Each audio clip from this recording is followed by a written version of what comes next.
the raccoon and Jack get into a fight. No, and Jack starts using his powers and everything. Now you would think the animal instinct, you're just like, all right, you know what? Run away. Nope, this raccoon to the point where the raccoon's came back, standing on top of one of the trash cans, just kind of like looking in the window, was like, get you, bro. As soon as you come out here, come on out. Come on. All right, ladies and gentlemen, we are back for the final movie of this video, of this review, and we're here to talk about this one. Yes. We're talking about Keeping It Real, I Squared. Wait, is it I Keep It Real? Is that what it is? Yeah, I Keep It Real. Well, it should say Just Keeping It Real. Yeah. That would be funnier. Sorry, but Just Keeping It Real. Yes, we're here to talk about The Incredibles Part 2. The movie that was 14 years in the making. And they let you know that it was 14 years in the making. There's a little funny thing because Trey and I had went to see it. There's a little funny thing in the beginning. I don't know if it's shown in all theaters, but it was shown in ours. But basically the actors, Samuel L. Jackson, Helen Hunt, Craig T. Nelson, and other people are just talking about like, it takes time to make these movies. How you were waiting a long time, but it just takes a long time to make these movies. You have to write them, you have to animate them and everything. And then, Trey and I are just like, you made 3 Cars movies. There is no excuse. You have no excuse. You're just not even helping your cause right now. Did somebody say that on screen or did you guys just mention it? No, we just mentioned it. Yeah, it was just like, you made 3 of these movies or whatever. I'm like, there's no excuse. Yeah. There's no excuse. But like I said, 14 years in the waiting for this movie. To be perfectly honest, I never thought it would happen. I saw the first one, and after I think 5 years had passed, I was waiting. They left it at such a point where it was like needs sequel. Yes. And nothing. Yeah. Then I think after 5-6 years or whatever, I was just like, all right, whatever. I'm still going to enjoy the original, but I'm just like, all right. They're not going to make it. Then I hear that they are making it. And for me personally, I don't know how you guys are, but I have a real problem with some certain sequels that come out much later on. Mm-hmm. Yeah. Yeah. Because sometimes you just, to get the people, they're way too far removed from it and everything. They're from the franchise and they just don't, you have movies like Indiana Jones, Kingdom of the Crystal Skull. Mm-hmm. And it was just like, all right, you can really tell, all right, you guys are kind of, Harrison Ford still kind of pulling it off, but the movie, Steven Spielberg was like, y'all just aren't there. Lucas, you just aren't there. Most movies, after 14 years, they don't make a sequel, they make a reboot. Yes, yeah. Exactly. Oh, heck yeah. Yeah. I walked out of the theater and I was not even gonna lie, I gushed over this movie for days. I was gushing over this movie. I was like, man, I just saw one of the greatest things ever. There's a few little tiny issues that I have with it, but other than that, like the villain being one, but other than that, I walked out of the theater, I was like, this was so great. I want to see it again. It was very well polished. From top to bottom, everything was extremely well polished. But better be. Well, yeah. It took a while. One of the things I think we both realized was the sound effects in the movie were fantastic. You think about Star Wars having, great audio and great sound effects, but man, they did a top-notch job with the sound effects. It had stuff rolling around behind you and all around. It was good. It was real good. They did a lot of things that just played homage to it. Like the opening, one of the things is the opening Disney movies, they have the castle, right? The castle image. They had Art Deco'd the castle like it was made out of the Incredibles kind of diagram. It was great. Oh, cool. Just small little stuff like that. It was pretty cool. Supers are still illegal. So even though you have that iconic scene at the end, it's like they're all putting their masks on and everything like that. They're still not supposed to do that. They save the day, but they kind of support the argument of if you had done nothing, it actually would have worked out better. Yeah, because they do make some good points. Like the lawyers that were in there talking, it was just like, you could have just done nothing. We have insurance to cover these kind of incidents and everything, which is actually true to real life. Like there is, if there's a bank robbery or something like that, there's insurance to cover those funds that are in that bank and everything. So just like, you could have just not, if there's a destruction of, there's things in place to actually take care of it. So I was like, that's actually a really good point. So even though like you're still rooting for the heroes, you have to kind of sit back and be like, all right, yeah, you got you make a good point. You might be right. Well, but at the same time, it's kind of like with Batman versus Superman kind of thing. Mm-hmm. It's like, but what do you say to the people whose family is dead? I mean, yes, technically, Superman stopped Zod from destroying the entire Earth. That's true with the Earth Changer thing, which again, it makes sense because they're super. Why would you want to make them not super? But anyway, so yes, he did stop everybody from Earth from dying, which is great. But what about those few thousand people that did die? What which is kind of why Batman doesn't exactly. Well, I mean, so you got that issue. Is like, okay, yeah, but people got hurt and. Maybe some people would have been more hurt if they didn't do something. Maybe if they didn't, intervene. Yeah. I mean, again, it's not perfect, but not doing something. If you could do something, it's kind of like that old thing. It's like, would you, what was it like? There's some kind of ethical test. It's like, would you switch the train to crash into like a chasm that would kill everybody on the train, or would you switch the train in the middle of town, which would kill all these extra people in town? Either way, the train people are going to die. You just got to make a choice. It's like, what do you do? I mean, that's kind of the ethical test kind of a thing. Yeah, and it is like there's a lot of play with that because that's one of the things that that Bob struggles with a lot. He's just like, I have these abilities. We shouldn't be stifling our kids. They should have the choice whether they want to be supers or not be supers or whatever. And if they, if we have the ability to help someone and stop something awful from happening, why should we, why should we hide? Why should we just turn our heads and just pretend like, it isn't happening and everything? So like there's the good argument there. It's almost the Civil War argument if you really think about it. So it's just like, do we just go ahead and say like, okay, well, this is not our jurisdiction, so we'll just stay out of it or whatever, or what happens when, hey, there's something like we can really help here, we can make a difference, but no, our hands are tied, can't do anything. So there is that argument. Some people like can argue like, okay, we've seen this already with Civil War and everything, but I like it more so in this movie than I do Civil War, because with Civil War, it's like, okay, you're dealing with each individual person there. Here, you're actually seeing it from the whole family's point of view. And I think it being a family also, I mean, that there's that element of it too that really, instead of it being a team of superheroes, it's also a family. So there's like an extra layer there of it's not just the X-Men that are like family. No. This actually is family. Yeah, actual real family. Yeah, real family. So there's a little bit more emotion there and stuff. And so if you're asking about like, how is Elastigirl still allowed to go out there and be this quote unquote? Technically, she's not. But she's in costume and everything, and she's surveying the area. She's not actually doing anything. When there's this company that approaches her after the whole ordeal with the Underminer, and they're just like, hey, we can actually help you. And what they want to do is they want to actually be a good PR. Create a pro super marketing campaign is what we're looking for in order to change the legislation to re-enable supers to practicing. Right. Now the Underminer, didn't he come out in the end of the? Yeah, he comes out at the end of the last one. Yeah, I was like, okay. Yeah, because like literally it happens. Yeah. Wow. Yep. Okay then. Yeah. It's not 14 years later. No. No. And I was actually, when I first heard about it, I thought that's what they were going to do, but they don't do that. So, and actually, I think it works better this way.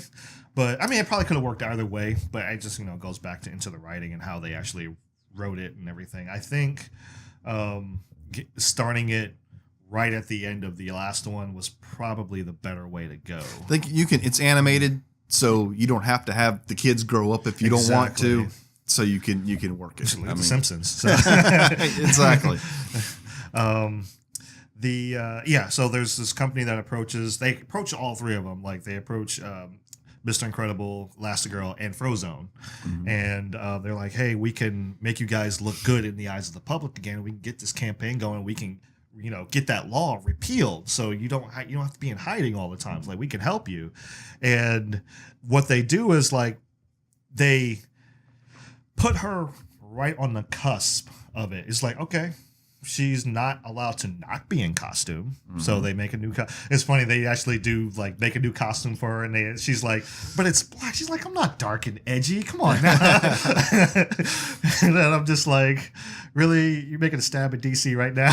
It's like, come on, guys. I know they got enough. I got enough problems. I know, right? Come on. Like, come on. They're doing fine messing themselves up. Which I will say that in the 14 years that this is adapted, mm-hmm. Pixar's rendering methods have gotten so good. Yes. Like, this movie looks good, and having just watched Incredibles 1 and then jumped and seen it, you can see the metallic textures now. Like her costume has almost like a metallic sparkly kind of thing to it that actually shows up. There's lots of things about it that look great. I mean, the movie looked fantastic. And there's just little things like stuff I probably didn't catch in the original, but like little things in this one with the animation, because Helen Hunt, she's got that kind of like almost southern Holly Hunt. Holly Hunt, yeah, sorry. That's how bad the Solo movie was.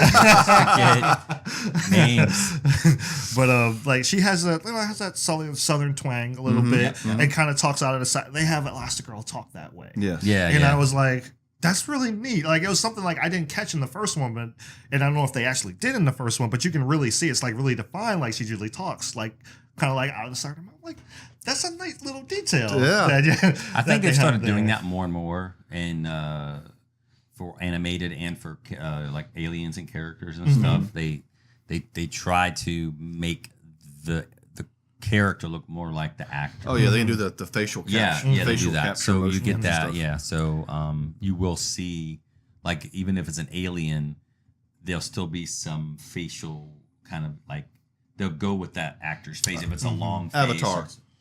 Avatar was probably one of the first ones that did stuff like that. Yeah. There's a villain that's actually behind this. I'm not going to spoil who the villain is. To be perfectly honest, and this is one of my issues with the movie, if you see it, if you're watching it, you're going to figure it out very, very early. And it's, I don't want to say, I don't know if it's done on purpose that way. If it's done on purpose, you probably shouldn't, because there is a quote unquote twist that happens, the reveal. But it's like, I already know. So I don't know. Did you have that? Yeah. I mean, I think this kind of goes back to being kids movie versus adult movie. As probably adult that's seen enough movies, you'll figure it out quick. Honestly, to me, it didn't take away too much from the movie. No, it's a little thing for me. But it was kind of a shallow thing. Yeah, little too many hints. Yeah, just dialogue and everything. Like, you're gonna pick it up right away. Yep. You're gonna pick it up right away. You're just like, all right. But that aside, I was, like I said, I'm okay with it. It's a minor thing, to be perfectly honest. But, the whole like reveal and everything was supposed to be, I don't know. I guess why it detracts from me is because like there was this quote unquote big reveal. Yes. So I'm just like, all right, this would have been more effective if, I didn't know that this was coming. Or if I didn't figure out who the villain actually was. Well, I mean, I would probably say that would be one advantage Incredibles 1 had over this one, is while the villain is revealed earlier in the first Incredibles, you really don't have any idea who it is, more so than in this one. Right. What I was actually surprised was I saw a few reviews after, because I like to watch my reviews after and stuff like that. I've seen the movie and everything, and I form my own thoughts and stuff like that. But I was actually surprised where a lot of people were actually upset, not upset, but like they were like, it's like, oh, we got this, we gotta do this whole female empowerment thing or whatever. Dad's got to stay at home while she's got to be the one doing all this. I'm like, not really. I mean, because like I said, they make a pretty decent argument as to why, Right. like, okay, you have to just hand back for a little bit. It's like not like we're benching him permanently. It's just like, all right, like you said, we need somebody with more finesse. Exactly. You need a fine, like you need a jeweler's hammer, not a sledgehammer. Exactly. You know. Exactly. And I was like, okay, that kind of makes sense. But there is some dialogue in there that's referred to a couple of times or whatever. And even when he actually starts to get upset about like, oh, why me here? I'm like, why? I'm. And then he starts saying like, oh, I'm better. And she just shoots him a look like, I mean, she's trying to like reconcile it. But I can see why some people are kind of like having a little bit of an issue with it, but for me, I'm like, this is taking place in the 60s. Right. So this is... So technically that would be how it would be. But then let me ask you this, though. I've not seen it. Mm-hmm. Unlike, let's say, for example, The Last Jedi, where we talked about this, that I feel personally Poe did made the right decisions, but still was chastised by Leia and Holdo. You're a reckless blah, blah, blah, blah, blah. So did they do it in that way, or did they just say, well, hey, did it do it that way? No, actually, this was probably the biggest difference in The Last Jedi. There was definite resortion to name calling. There was no proof of competency. Right. There was no. It was more like you're withholding information, causing more problems. Blah. All this. There was no reason behind it. With Incredibles 2, you have this happen, but all the reasons and all the decisions that are made are based upon competency. Yeah. And the issues that will arise from that, meaning Mr. Incredible, he gets upset the fact that he wants to be better. He wants to, he's having his struggles with it. Right. But you can actually see a dialogue between the two going on about how do we reconcile this issue that honestly. So it seems to me that what you're saying is basically, it's not like he's talked down to. No. Say, you can't do it because you're a man and I'm a woman and I'm an independent, blah, blah, blah. Not so at all. it doesn't sound preachy. It sounds sensible. It's Yeah. like, we need these specific skill sets that you don't have. Right. Yeah. And he knows it. and Well, he there- knows his wife is capable. That's Right. the thing, too. And there's So, that there they have a conversation there because what they were hoping for is Mr. Incredible can go, he gets the job and she can stay and take care of the kids. Right. But they have to have an actual discussion because as much as he doesn't want her to go out and into danger, even though he knows she's capable of it, she is the one that is selected, and so that's what she needs to do, reluctantly. He, on the other hand, she doesn't have a lot of faith and confidence that he'll be able to take care of the kids. But he's like, look, this is going to have to be my job, and let me go and do the best job of it that I can do. And he does. And it's really, to be honest, to me, it was really respectable how he went about it and everything. Because, he did get upset at first, whatever, and stuff like that. And he got frustrated and everything, but it wasn't like nagging. It wasn't something that lasted the whole movie and then he had to have this arc at the end. No, he actually has the arc pretty early on. Right. He's just like, it was, all right, I got to do this. Like the whole thing with the math and everything. I was like, oh, who changes math and everything? Which is funny because they technically do change the way we do math and everything. But he goes out his way to learn how to do it that way so he can help, his son and everything. He can help Dash. And I was like, I didn't expect that, but I'm like, I really welcome that. The best way I can the best way I'll describe it is this. It wasn't just the way that, especially the trailer set it up to be. It's like, oh, this is just going to be daddy daycare comedy, whatever. Bumbling, whatever. Fool, Homer Simpson goes try to take care of the kids with superpowers. That's how it kind of was set up. But actually, the way it rolled out was a little bit more Kindergarten Cop. I mean, it was like Kindergarten Cop. He walks in there, does not have a clue of what he's doing. But he hits bottom, learns what he needs to do right, and adapts and overcomes. And it shows a real growth in his character that way. So it's not about making fun of the guy. It's actually showing character growth and development. People would have these conversations and everything. And even like, it's not even, there's no dialogue really about it. But the guy who's talking to Mr. Incredible and Elastigirl and Frozone, he says something along the lines like, like being accepted can be really rough, especially for people like yourself and everything. And he doesn't say a word, but Frozone laughs. He just kind of like, just gives one of those like knowing laughs, and I'm just like kind of just it's nothing really said, but I'm like I kind of like that because like he would be having this problem as well on a different level. On a different level, yeah. So I'm just like like same thing with Elastigirl. I'm like she's gonna have this problem as a woman. Frozo's going to have a problem as a black male and as a black person or whatever. So I'm like, I would say that would be the one thing that was something that this movie has done so much different than, especially when we go to the the Justice in Star Wars lately. But this movie did so much better than so many other times that I have seen it. Is it did not come out with a statement and a judgment on the statement. It might ask a question, but if it's going to ask a question, it's also going to have a dialogue about that, and that is something you never ever see in the media or whatever today. And I think they did a really good job. I mean, they bring up a lot of points, and you know that there are certain things they are trying to say here, but I don't think they're necessarily trying to say it as much as they're just really trying to ask you the question and say, hey, you're the audience and you're smart enough to, I think, to come to your own conclusion. Well, that's good. Yeah, because I think people appreciate that. Yeah, it's not hitting you over the head with it or anything. Like I said, some people thought it was. I didn't get that at all. They could have. I mean, they could have. I think I think that's what's really remarkable about it is a lot of the premises in the movie, they really could have taken you with a baseball bat and beaten you up on it, and I don't think it would have been successful at all. No, but they didn't. They left it much more, creating a dialogue and a very interesting story about it versus trying to make past judgment. Yeah, and it's like to the point like it's there, and it's to the point like when you see like there's other supers that show up. There's a girl super that shows up, and she's like you are my hero. Like I am so glad. Oh yeah, the fan idol. She fangirls. She fangirls totally. But yeah, it's funny, but at the same time, it's like you get it. Just like all right, yeah, she would be like she definitely would be a big inspiration for for her and everything. I will say this: the use of the powers, I don't want to say light years ahead of the first one, because there was moments in the first one that was just like that was so Dash running on water, coolest thing. Yes.